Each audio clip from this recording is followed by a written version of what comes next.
Hypnotise ಅಂದ ತಕ್ಷಣ ತುಂಬಾ ಅಟ್ರಾಕ್ಟಿವ್ ಏನಾಗ್ಬೋದು, ಇದರಿಂದ ಯಾವ ಕಾಯಿಲೆ ಇದೆ ಅಂತ ಗೊತ್ತಾಗುತ್ತಾ ಅನ್ನೋದೆಲ್ಲ ಪ್ರಶ್ನೆ ಇರುತ್ತೆ. ನಿಜವಾಗ್ಲೂ ಗೊತ್ತಾಗುತ್ತಾ ಹಿಪ್ನೋಟೈಸ್ ಯಾಕೆ ಮಾಡ್ತಾರೆ? ಹಿಪ್ನೋಟೈಸ್ ಅಂದ್ರೆ ನಮ್ಗೆ ಎರಡು ಮೈಂಡ್ ಇರುತ್ತೆ, ಒಂದು ಸಬ್ ಕಾನ್ಶಿಯಸ್ ಮೈಂಡ್ ಮತ್ತು ಒಂದು ಕಾನ್ಶಿಯಸ್ ಮೈಂಡ್ ಅಂತ ಎರಡು ಇರುತ್ತೆ. ಈ ಎರಡೂ ಒಂದು ಮೈಂಡ್ಗಳನ್ನ ಒಂದು ಸ್ಟೇಜ್ಗೆ ತಂದು ನಿಲ್ಲಿಸಿ ಅದಕ್ಕೆ ಕೆಲವು ಸಜೆಷನ್ಸ್ ಅನ್ನ ನಾವು ಕೊಟ್ಟಾಗ ಅದೇನಾಗುತ್ತೆ ಅಂದ್ರೆ ಆ ಟೈಮಲ್ಲಿ ಅಬ್ಸರ್ವ್ ಮಾಡ್ಕೊಳ್ಳುವಂತಹ ಪವರ್ ಆ ಮೈಂಡ್ಗೆ ಆ ಟೈಮಲ್ಲಿ ಇರುತ್ತೆ. ಅದಕ್ಕೆ ಅದನ್ನ ನಾವು ಟ್ರಾನ್ಸ್ ಅಂತ ಹೇಳ್ತೀವಿ. ಈ ರೀತಿಯಾಗಿ ಹಿಪ್ನೋಟೈಸ್ ವರ್ಕ್ ಮಾಡುತ್ತೆ. ಉದಾಹರಣೆಗೆ ಇವಾಗ ನಿನ್ನಲ್ಲೊಂದು ಯಾವುದೋ ಒಂದು ಪ್ರೇತಾತ್ಮ ಇದೆ, ಅವಾಗ ನಾವು ಅದಕ್ಕೆ ಏನು ಹೇಳಬೇಕು, ನೀನಿರೋವಾಗ ಬೇರೆ ಒಂದು ಕಾಯಿಲೆಗಳು ಅಥವಾ ಬೇರೆ ಒಂದು ನೆಗೆಟಿವ್ ಎನರ್ಜಿ ಬೇರೆ ಮೈಂಡು ನಿಮ್ಮಲ್ಲಿರೋದಕ್ಕೆ ಯಾಕೆ ನೀನು ಬಿಡ್ತಾ ಇದೆಯಾ? ಕೆಲವು ನಾವು ಅದಕ್ಕೆ ಸಜೆಷನ್ಸ್ ಅನ್ನು ಕೊಟ್ಟಾಗ ಏನಾಗುತ್ತೆ ಅಂದ್ರೆ ಆ ಮೈಂಡ್ ಅದರ ಪ್ರಕಾರವಾಗಿ ನಡ್ಕೊಂಡು ಹೋಗೋಕ್ಕೆ ಶುರು ಮಾಡುತ್ತೆ. ಆದ್ರಿಂದ ಸಮಸ್ಯೆಗಳು ತೊಂದರೆಗಳು ಬಹು ಬೇಗ ಕ್ಲಿಯರ್ ಅನ್ನೋದು ಆಗುತ್ತೆ. ಹಿಪ್ನೋಟೈಸ್ ಅಂದ್ರೇನು? ಸೊ ಈ ಹಿಪ್ನೋಟೈಸ್ ಅನ್ನೋದು ಇವಾಗ ಒಂಥರ ಟ್ರೆಂಡ್ ಆಗ್ತಿದೆ. ಈ ಹಿಪ್ನೋಟೈಸ್ ಅಂತ ಏನಾದ್ರೂ ಕಾಯಿಲೆಯನ್ನ ಡಯಾಗ್ನೈಸ್ ಮಾಡಬಹುದಾ? ಏನ್ ಕತೆ? ಇದ್ರ ಬಗ್ಗೆ ಮಾಹಿತಿಯನ್ನ ನೀಡ್ತಾರೆ. ನನ್ ಜೊತೆ ಇದ್ದಾರೆ ಸಂಜೀವ್ನಿ ರೇಖಿ ಹೀಲಿಂಗ್ ಸೆಂಟರ್ ನ doctor Bharani Raju madam. Welcome first of all. Thank you ma'am. Hypnotise ಅಂದ ತಕ್ಷಣ ತುಂಬಾ ಅಟ್ರಾಕ್ಟಿವ್ ಏನಾಗ್ಬೋದು, ಇದರಿಂದ ಯಾವ ಕಾಯಿಲೆ ಇದೆ ಅಂತ ಗೊತ್ತಾಗುತ್ತಾ ಅನ್ನೋದೆಲ್ಲ ಪ್ರಶ್ನೆ ಇರುತ್ತೆ. ನಿಜವಾಗ್ಲೂ ಗೊತ್ತಾಗುತ್ತಾ ಹಿಪ್ನೋಟೈಸ್ ಯಾಕೆ ಮಾಡ್ತಾರೆ? ಮೇಡಮ್, ಇಲ್ಲಿ ಫಸ್ಟ್ ಆಫ್ ಆಲ್ ಹಿಪ್ನೋಟೈಸ್ ಅಂದ್ರೆ ನಮ್ಗೆ ಎರಡು ಮೈಂಡ್ ಇರುತ್ತೆ, ಒಂದು ಸಬ್ ಕಾನ್ಶಿಯಸ್ ಮೈಂಡ್ ಮತ್ತು ಒಂದು ಕಾನ್ಶಿಯಸ್ ಮೈಂಡ್ ಅಂತ ಎರಡು ಇರುತ್ತೆ.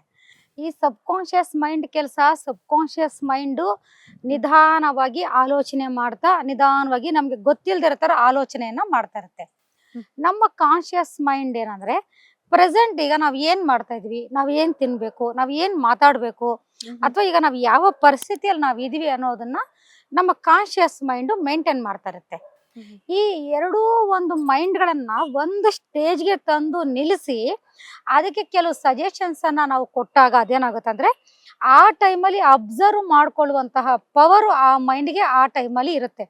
ಅದಕ್ಕೆ ನಾವು ಅದನ್ನ ಅರನಿದ್ರಾವಸ್ಥೆ ಅಂತೀವಿ, ಅದಕ್ಕೆ ಅದನ್ನ ನಾವು ಟ್ರಾನ್ಸ್ ಅಂತ ಹೇಳ್ತೀವಿ. ಈ ರೀತಿಯಾಗಿ ಹಿಪ್ನೋಟೈಸ್ ವರ್ಕ್ ಮಾಡುತ್ತೆ. ಈಗ ನೋಡಿ, ನಿಮ್ಗೊಂದು ಎಕ್ಸಾಂಪಲ್ ಹೇಳ್ತೀನಿ ನೋಡಿ. ಈಗ ನಿಮ್ಗೆ ಒಂದು ಮೂವಿ, ಯಾವ್ದೋ ಒಂದು ಮೂವಿ ನಿಮ್ ಫ್ರೆಂಡ್ ಬಂದ್ ಕರೀತಾರೆ, ಈ ತರ ಮೂವಿ ತುಂಬಾ ಚೆನ್ನಾಗಿದೆ ಹೋಗೋಣ ಹಬ್ಬ ಅಂತ ಕರೀತಾರೆ. ನೀವೇನ್ ಮಾಡ್ತೀರಾ? ಅಯ್ಯೋ ಇಲ್ಲಪ್ಪ, ನಂಗೆ ಮೂವೀಸ್ ಎಲ್ಲ ನಂಗೆ ಇಂಟ್ರೆಸ್ಟ್ ಇಲ್ಲ, ನಾನು ಬರಲ್ಲ ಅಂತ ಹೇಳ್ತೀರಾ.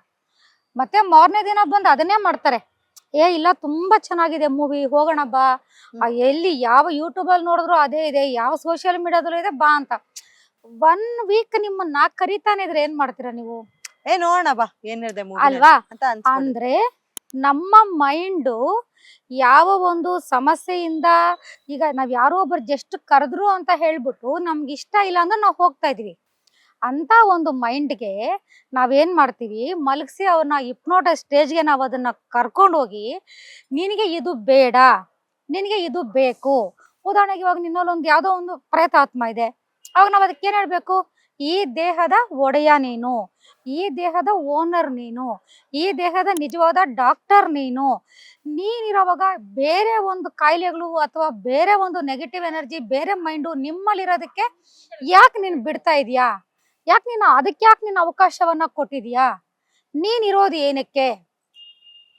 ನಿನ್ನ ಆರೋಗ್ಯವನ್ನ, ಈ ದೇಹದ ಆರೋಗ್ಯವನ್ನ, ಈ ದೇಹ ನಿನಗ್ ಸೇರಿದ್ದು ಅನ್ನ ಕೆಲವು ನಾವು ಅದಕ್ಕೆ ಸಜೆಷನ್ಸ್ ಅನ್ನ ಕೊಟ್ಟಾಗ ಏನಾಗುತ್ತೆ ಅಂದ್ರೆ ಆ ಮೈಂಡ್ ಅದರ ಪ್ರಕಾರವಾಗಿ ನಡ್ಕೊಂಡು ಹೋಗಕ್ಕೆ ಶುರು ಮಾಡುತ್ತೆ. ಯಾಕೆಂದ್ರೆ ನಾವೇನ್ ಮಾಡ್ತೀವಿ ಅಂದ್ರೆ ಬರೀ ಸಜೆಷನ್ ಕೊಟ್ಟು ಸುಮ್ನಾಗೋದಿಲ್ಲ, ಅದನ್ನ ನಾವು ರೆಕಾರ್ಡ್ ಮಾಡಿ ಕೊಡ್ತೀವಿ. ಆ ರೆಕಾರ್ಡ್ ಅನ್ನ ದಿನಕ್ಕೆ 2 ಬಾರಿ 3 ಬಾರಿ ಕಿವಿಗೆ ಹಾಕೊಂಡು ಕೇಳ್ತಾ ಕೇಳ್ತಾ ಕೇಳ್ತಾ ಏನಾಗುತ್ತೆ ಅಂದ್ರೆ ಮೈಂಡ್ ನನ್ನ ವಾಯ್ಸ್ಗೆ ಅಡಿಟ್ ಆಗಿ ಅದನ್ನ ಫಾಲೋ ಮಾಡಕ್ಕೆ ಅದು ಶುರು ಮಾಡುತ್ತೆ. ಆದ್ರಿಂದ ಸಮಸ್ಯೆಗಳು ತೊಂದರೆಗಳು ಬಹು ಬೇಗ ಕ್ಲಿಯರ್ ಅನ್ನೋದು ಆಗುತ್ತೆ.